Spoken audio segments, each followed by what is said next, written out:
Hello મિત્રો, કેમ છો? સ્વાગત છે તમારું મારી યુટ્યુબ ચેનલ કુકિંગ વિથ ગુજ્જુગલમાં. આજે આપણે જોઈશું બે અલગ અલગ ટાઈપના મમરા, બે ફ્લેવર.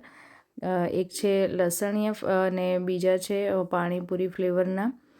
અને મિત્રો, બાળકો કે મોટાના બધાના જે મમરા છે એ બહુ જ ફેવરેટ હોય છે. અને મમરા એક એવું વસ્તુ છે કે જે બધાને ભાવે પણ છે અને હેલ્ધી પણ છે.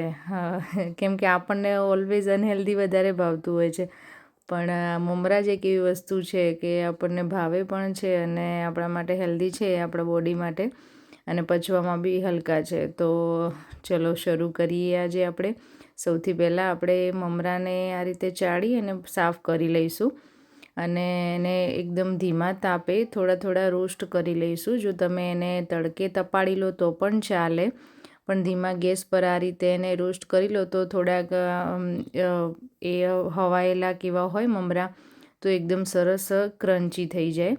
તો આપણે આ રીતના સરસ એકદમ ક્રન્ચી થાય એ રીતે એને થોડા શેકી લેવાના છે અને પછી એને સાઈડમાં મૂકી અને સૌથી પહેલાં આપણે લસણિયા મમરા બનાવીશું. તો અહીંયા મેં બે મોટા ફીંડલા લસણના હતા, એ લસણ એટલું ફોલી લીધેલું છે અને 3 નાની મીડિયમ સાઇઝની ચમચી ભરી અને કશ્મીરી લાલ મરચું એડ કર્યું છે અને એને આ રીતે સરસ રીતે ખાંડી લીધું છે. તમે એને મિક્સરમાં પીસી લો તો પણ ચાલે. હવે આપણે એક મોટા વાસણમાં તેલ લઈશું અને તેલ ગરમ થાય એટલે રાઈ એડ કરવાની, અને રાઈ ફૂટે એટલે આપણે એમાં જીરું અને હિંગ એડ કરશું. અને જો તમારી જોડે લીમડાના પાન હોય તો એ એડ કરવાના, મારી જોડે નહોતા એટલે મેં સ્કીપ કર્યા છે. અને આ રીતે પછી લસણની જે આપણે પેસ્ટ બનાવેલી છે એમાં એડ કરી દેવાની અને એને આપણે ધીમા તાપે, ફૂલ ગેસ નથી રાખવાનો, એકદમ ધીમો તાપ રાખવાનો છે અને એને ફ્રાય કરવાનું છે, કેમ કે લસણને આપણે ચડવવાનું છે. કાચું ના રહે એનું ખાસ આપણે ધ્યાન રાખવાનું છે. અને લસણ ચડી જાય પછી આપણે એમાં હળદર એડ કરીશું અને અડધી ચમચી જેવું મીઠું એડ કરવાનું છે. મીઠું આપણે વધારે નથી એડ કરવાનું, કેમ કે મમરામાં મીઠાનું પ્રમાણ હોય છે, એટલે મીડિયમ જ મીઠું આપણે એમાં એડ કરીશું. અને પછી એને આ રીતે મિક્સ કરી લેવાનું અને આપણે પછી એમાં 200 ગ્રામ જેવા મમરા એડ કરી દઈશું. મિત્રો, આ જે મેં લસણ લીધેલું હતું એમાંથી મેં 200 ગ્રામ મમરા જ બનાવ્યા છે, કેમ કે જો આપણે આખી થેલી મમરાની જો એમાં આપણે બનાવી હોય તો હજુ આપણે લસણનું વધારે પ્રમાણ કરીશું, કેમ કે લસણ વધારે હોય તો જ એનો ટેસ્ટ આવશે મમરામાં, નહીં તો પછી નહીં આવે. એટલે જો મેં અહીંયા 200 ગ્રામ મમરા જ બનાવ્યા છે. અને એમાં પછી જો આપણે ખાંડ એડ કરવી હોય, થોડાક બાળકોને ખાતા હોય તો એમાં મીઠું અને તીખું બંને હોય તો વધારે ભાવે. તો આ રીતે ખાંડ થોડી એડ કરીને મિક્સ કરી લેવાના એટલે આપણા લસણિયા મમરા રેડી. હવે આપણે બનાવીશું પાણીપુરી ફ્લેવરના મમરા. એની માટે મેં અહીંયા તેલને પહેલેથી જ ગરમ કરવા મૂકી દીધેલું હતું.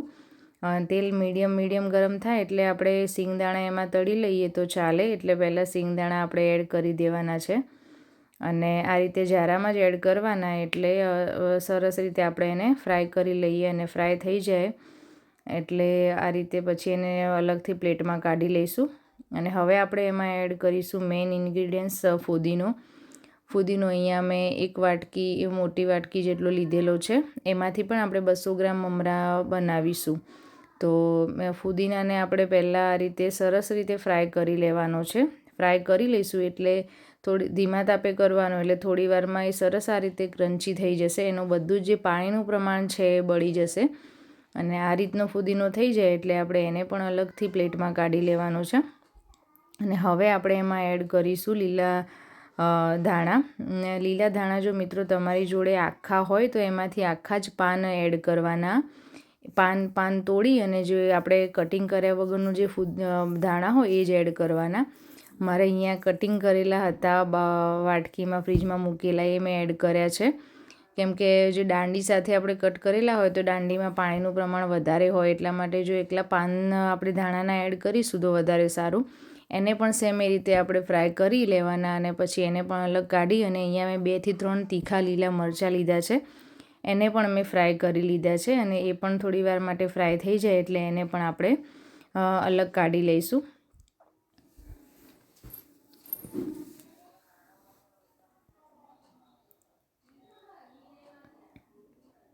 આ રીતે બધું જ મેં ફ્રાય કરી લીધેલું છે. હવે આ જે મિશ્રણ આપણે દાણા ફુદીના અને મરચાંનું છે એ ઠંડુ થાય એટલે એક મિક્સર જારમાં એડ કરી લેવાનું. જે આપણે ચટણી માટે બનાવતા હોય એ મિક્સર જાર એમાં એડ કરી અને પછી આપણે એને સરસ એવી પેસ્ટ બનાવી લેવાની છે. સાઈડમાં આપણે એક મસાલાનું મિક્સર પણ બનાવી લઈશું. તો એક વાટકીમાં મેં શેકેલું જીરું હોય એનો 1 ચમચી પાવડર લીધેલો છે, 1 ચમચી ધાણા જીરું પાવડર લીધેલો છે અને 2 ચમચી આપણે પાણીપુરીનું જે રેડીમેડ મસાલો મળે છે એ 2 ચમચી લીધેલો છે અને અડધી ચમચી નમક લીધેલું છે અને એને બરાબર મિક્સ કરી લીધું છે મેં.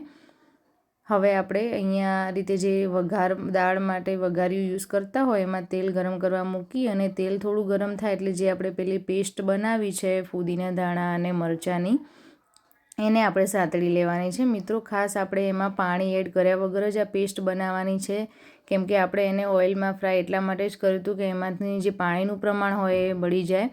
અને હવે આ રીતે આપણે એને ફ્રાય કરીશું એટલે એમાં થોડું ઘણું પણ પાણીનું પ્રમાણ હશે તો એ પણ બળી જશે અને ફ્રાય થઈ જાય સરસ એટલે આપણે એને આ રીતે મમરામાં એડ કરી દેવાની છે. અને આ પેસ્ટ એડ કર્યા પછી આપણે જે મસાલો આપણે બનાવ્યો છે એ મસાલો પણ એમાં એડ કરી દઈશું. હવે આપણે આમાં લાલ મરચું, હળદર કે એવું બધું એડ નથી કરવાનું, એટલે તો જ આનો ટેસ્ટ એકચ્યુઅલમાં પાણીપુરી ફ્લેવરનો આવશે. તો આ રીતે ગરમ છે એટલે થોડું મિક્સ કરવામાં તકલીફ પડી મને. પછી આ રીતે સરસ એવું મિક્સ કરી લેવાનું છે. થોડુંક ઠંડુ થાય એટલે, ઠંડુ તો નથી જ થવા દેવાનું, ગરમ ગરમ જ મિક્સ કરવાનું છે, કેમ કે પછી મિક્સ બરાબર થાય નહીં જો ઠંડુ થઈ જાય તો. ને આપણે જે સિંગદાણા આપણે ફ્રાય કરેલા હતા એ પણ એડ કરી દઈશું. તમે જે આપણે લસણિયા ફ્લેવરના મમરા બનાવ્યા છે એમાં પણ સિંગદાણા એડ કરી શકો છો. તો બંને ફ્લેવરના મમરા બનીને રેડી થઈ ગયા છે. પાણીપુરી ફ્લેવર અને લસણિયા મમરા, બંને જ મમરાનો ટેસ્ટ બહુ જ સરસ હતો અને ખરેખર એકદમ નેચરલ અને બાળકોને બહુ જ ભાવશે જો તમે આ બંને ફ્લેવર એકવાર ટ્રાય જરૂરથી કરજો. પણ મિત્રો લસણિયા ફ્લેવર તો એકદમ ઇઝી જ છે, પણ જો તમે આ પાણીપુરી ફ્લેવરના મમરા બનાવો તો એમાં તમારે ખાસ એ વાતનું ધ્યાન રાખવાનું કે જે આપણે પેસ્ટ બનાવીએ છીએ એમાં પાણીનું પ્રમાણ ના રહેવું જોઈએ, નહીં તો મમરા એકદમ સોફ્ટ થઈ જશે. તો જો તમારે એ રીતે ના બનાવવા હોય તો એક અલગ ટ્રીક પણ છે કે તમે ફુદીનો અને ધાણાને છાંયડે સૂકવી અને એનો પાવડર બનાવી લેવાય અને એ પાવડરનો યુઝ કરી અને આપણે આ રીતે પાણીપુરી ફ્લેવરના મમરા બનાવી શકીએ છીએ. એ પણ આ રીતે બહુ જ સરસ બનશે. તો તમે જરૂરથી ટ્રાય કરજો આ બંને ફ્લેવરના મમરા. અને મારા વિડીયો પસંદ આવ્યો હોય તો તમે મારી ચેનલને સબસ્ક્રાઈબ કરવાનું ભૂલતા નહીં. લાઇક અને શેર જરૂરથી કરજો. આપણે મળીશું નવા વિડીયો સાથે. Bye bye.